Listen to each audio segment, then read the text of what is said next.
everyone, welcome back to my channel. My name is Heather and today I'm going to take you through my October book haul.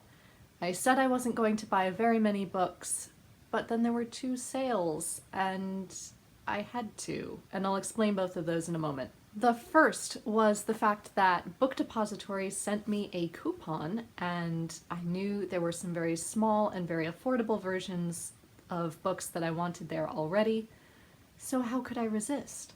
The first of those books that I picked up was How Much Land Does a Man Need by Leo Tolstoy. This is in the Penguin Little Black Classics edition, and I knew very little about it, aside from the fact that I've read two of Tolstoy's major novels, Anna Karenina and War and Peace, but I know he wrote prolific short stories, and I haven't read any of those. However, at first I thought these were essays because the title does rather sound like an essay that Tolstoy would write about consumerism and land ownership or something like that.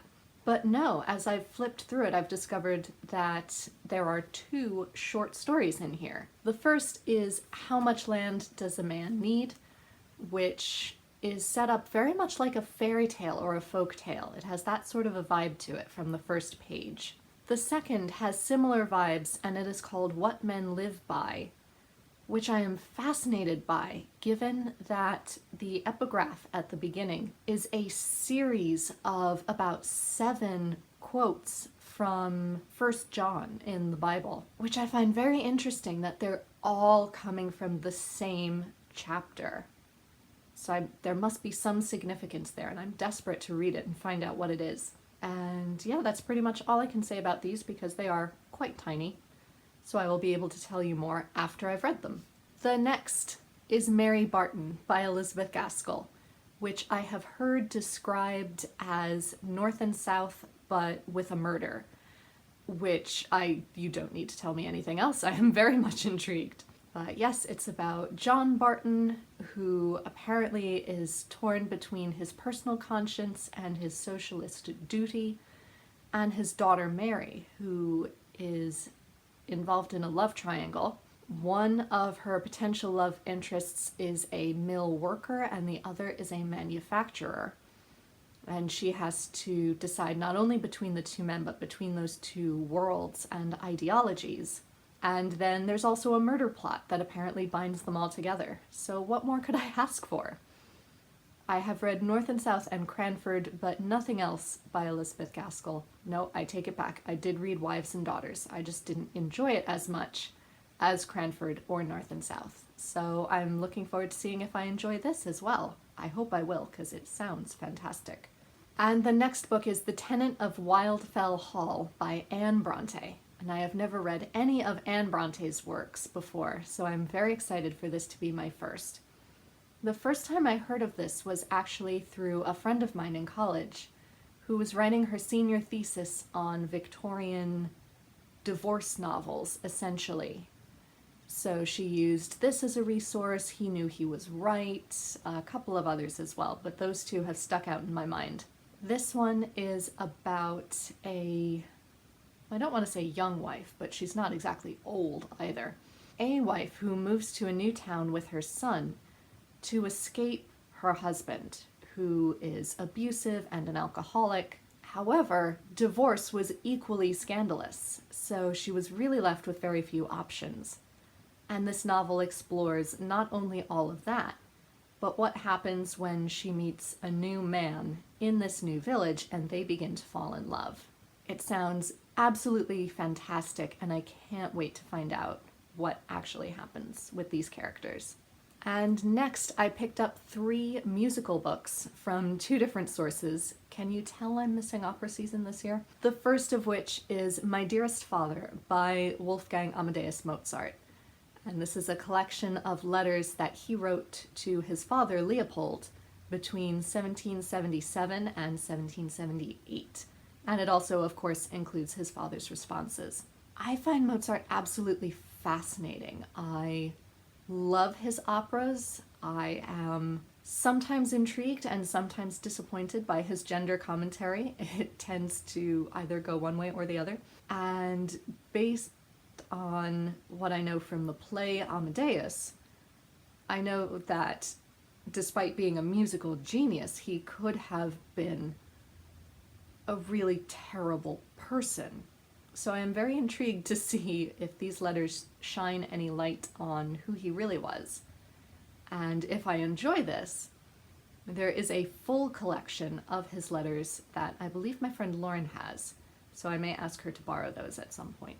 The next 3 books come from the Strand, because the Strand is in deep financial trouble right now. What with such little tourism coming through, their revenue has really dropped. So if you would like to help save this wonderful, wonderful bookstore and this icon of New York City, I will leave their website down below. Consider just placing an order from them. So I put in an order for 3 books. The first 2 are also musical. The first one is the Figaro trilogy of plays by Pierre de Beaumarchais, which includes The Barber of Seville, The Marriage of Figaro, and The Guilty Mother. The first 2 you may recognize as names of operas, and indeed they are, but they were plays first. They were French plays, which I believe are held partly responsible for inspiring the French Revolution. In them, Figaro either helps Count Almaviva or is working against him to create relationships, either for the Count or for himself. And they are absolutely fascinating. I love The Barber of Seville and I love The Marriage of Figaro as operas, and I have not been able to get them out of my mind lately. But as far as I know, the third play, The Guilty Mother, has never successfully been turned into an opera as well. So I'm desperate to see where that one takes these characters, and if the play sheds any more light on these characters, or if that was the opera's job instead. The next is the new translation of The Lady of the Camellias by Alexandre Dumas Fil, who I have only just recently figured out is the son of the Alexandre Dumas who wrote The Count of Monte Cristo and The Three Musketeers. Things they don't teach you in language classes is how to say junior. This story is at least partly autobiographical of Alexandre Dumas' relationship with a celebrated Parisian courtesan and her struggle with becoming vulnerable and opening herself up to that relationship while she was battling, I believe, consumption or some other horrible disease. This novel formed the basis for the opera La Traviata, which I have a whole video about, so I will link that down below, and thus also the film Moulin Rouge. So if you enjoy any of those, I would highly recommend looking at La Dame aux Camélias, or The Lady of the Camellias. The third book I ordered from the Strand is not musical at all, but it is one that I'm very much looking forward to, and it is A Countess Below Stairs by Eva Ibbotson. I read the rest of Eva Ibbotsson's collection of these, I like to call them new adult stories, because they deal with some much bigger topics than some YA does, and the characters tend to be a little bit older than your typical YA characters, but they're not fully adult novels either. They're in a lovely in-between phase. I actually read A Countess Below Stairs back when I was in college, but I never went on to read any of her other books until this past year, so I'm very excited to have it back to complete my set. This story follows a Russian aristocrat who has to flee Russia in the wake of the Russian Revolution in 1917, and then has to find herself a job, and she ends up becoming a housemaid in an English household. And of course, a romance ensues with a man of a higher class, and I remember it being absolutely lovely and cozy, as all of Eva Ibbotsson's books are. So I would highly recommend all of them. I don't have any of those Strand orders to physically show you yet because they are on their way, but I expect them to show up sometime this week. And that is it. Those are all the books that I ordered. I like to think that that was fairly restrained, but they were all in a good cause as well. Let me know if you are interested by any of these books, if you have read any and would encourage me to move one or another of them further up my want to read list. What books have you ordered recently that you're very excited about?